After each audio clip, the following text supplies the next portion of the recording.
It was the best of times, and it was the worst of times. Today we find out something that makes Tears of the Kingdom way more massive than we've ever believed before, and my worst nightmare comes true. So good morning, Mario, and good morning, Switch fans. Hope your week is starting off super well, and if it's not, just reset that thing. Start fresh now. Start fresh now. Start fresh at the end of this video because you're going to want to get all the details and info news that is in here. Thanks so much for being here. What's going on, everybody? It's Zach from Switch Force. We're kicking it off with some copyright strikes being issued by the Lego company. All right, Zelda is just starting to erupt, and these copyright strikes are about Zelda Legos. A lot of discussion and leaks about a Deku Tree Lego set was out there. The Lego company is now striking, which basically means it's real. If you want to get rid of leaks, one of the toughest things is if you strike it, it basically says, yeah, there's legitimacy here. I almost feel like ignoring might be the better option in cases like this, but alas, take a peek at what we've got going on here. I can't show it to you actually, never mind. I'll show you the actual Deku Tree. It's like a Lego set looking like this. Okay, I don't want to get copyright striked either, but this is coming. This is going to be a thing, and I'm definitely here for it. So let's get the bad out the way. This is painful. This is really painful. It's something that I have rejected, resisted, and not wanted for a long time with Nintendo. And it's getting harder and harder to deny, and at this point it feels very real. So there was a very shoddy leak of a Legend of Zelda Tears of the Kingdom Switch OLED model a while back, and I said, I don't really buy it.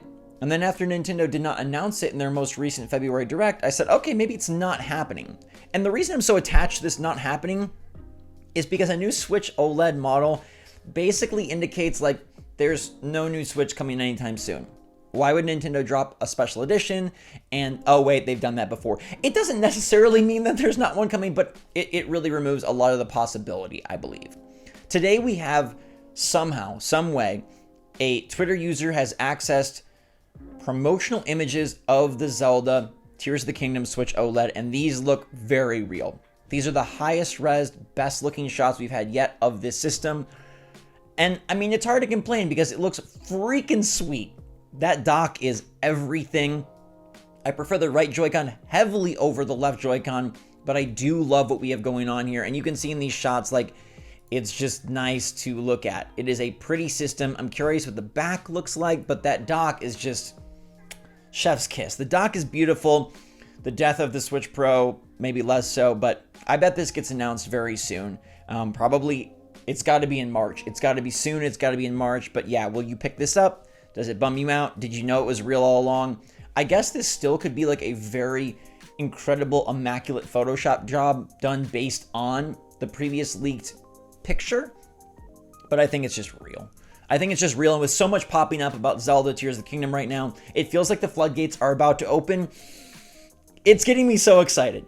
And the next part is the best of times, right? Things may be down on the Switch Pro front, but they are up on Tears of the Kingdom being way more massive than we ever predicted. Okay, I'm not showing you the art book. We've already discussed that. I'm not showing you the character revealed in the art book. We've already kind of tiptoed around that. But I'm talking about something that was translated from Zelda Tears of the Kingdom and has humongous implications for the game and absolutely destroys our expectations. At least for me, it really just expands everything to a humongous level. Now there's a slight spoiler warning here because if this ends up being completely true, then, you know, part of the game is being kind of unveiled here. So you have a chance to leave in 5, 4, 3, 2, 1. Okay, we've got some translated documents from Zelda Tears of the Kingdom basically indicating a couple of really cool things. One, it sounds like some form of crafting is going to be in the game because there's discussion on taking removed parts from monsters and building them into weapons.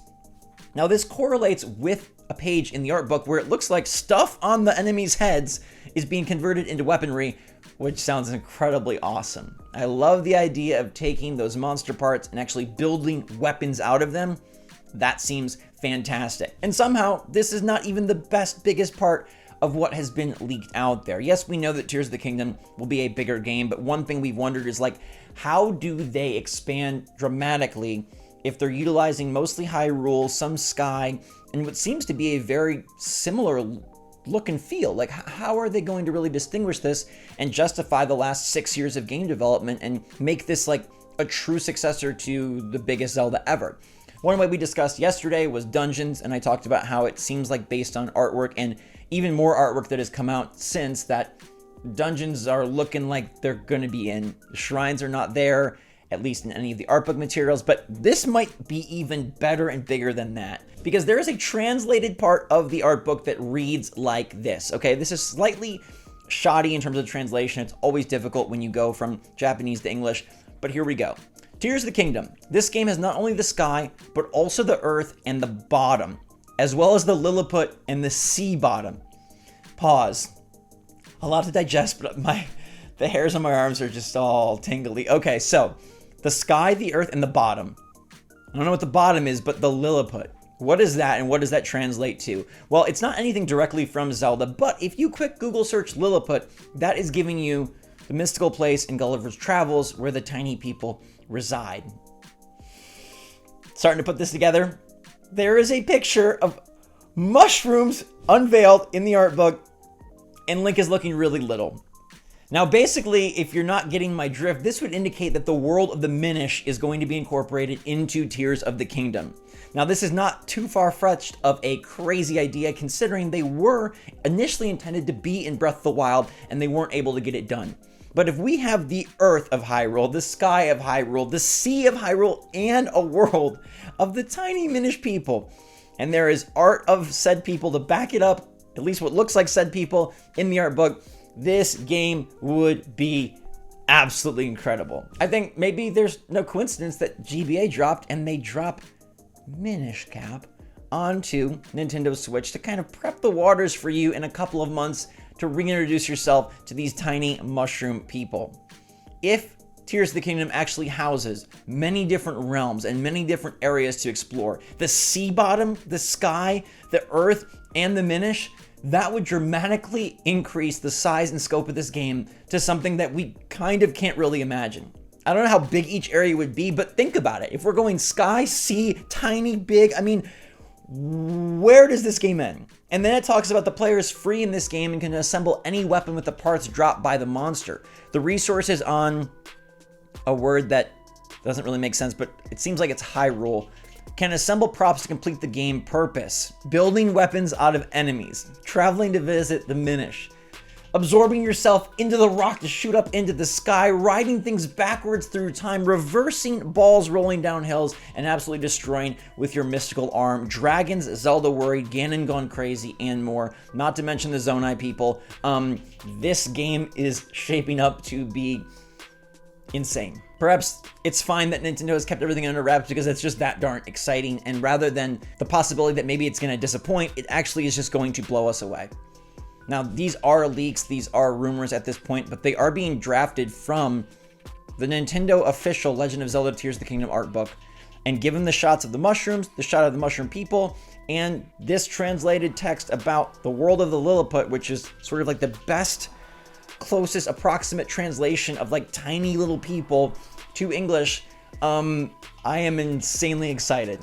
In fact, the hope and dream of the OLED kind of not being a thing and actually maybe probably being a thing is washed over by this game being incredible, because at the end of the day, the game is what we want. Like, the systems only are as good as the game, and while I would definitely appreciate a new Switch with better graphics, that will come. If in the meantime we have to suffer through Tears of the Kingdom that plays and sounds and runs and looks and is like this, it's pretty good. Life is pretty darn great. So I'm pumped for Lego Zelda. I'm pumped to probably have to buy another OLED model. And I'm most of all pumped about the size and scope and scale of Zelda Tears of the Kingdom that is seeming to be huge. And with these leaks, I don't think Nintendo will be reactionary. I don't think they're going to schedule a direct just to counter this. But I do think the fact that this stuff is coming to light might be indicative of them getting ready to blow their top. And even if these leaks did not happen, I think Nintendo really needs to get going. And it seems like next month will be the time to do so. Considering that the Direct had such a small bit of Zelda and a trailer that didn't reveal much, it's go time. It's go time, and if we start to see hints of Minish, of the sea, you can put the puzzle pieces together and know that these translations are probably legit. and there's some incredible character design in the art book. There's some incredible giant environments that really look like temples and like dungeons. And so if we add dungeons and minish and weapon crafting, all of this together, like, we could be in for game of the Switch. Game of the Switch. I mean, is it a disappointment if Tears of the Kingdom is anything less than game of the Switch? Probably. That's a really high bar and a high standard to set, but it's probably where we're at. Let me know if you're excited for this. Let me know if it makes sense to you. Let me know if you think these leaks could somehow be wrong, but since they're coming from the art book, it doesn't seem like they can be wrong. I mean, translation is messy, but we're getting the gist of it, and the gist is just freaking yes. So stay safe, stay healthy, stay happy, stay positive out there. Love y'all lots. Talk at me in the comments down below. And until next time, thanks again. Switch Force out.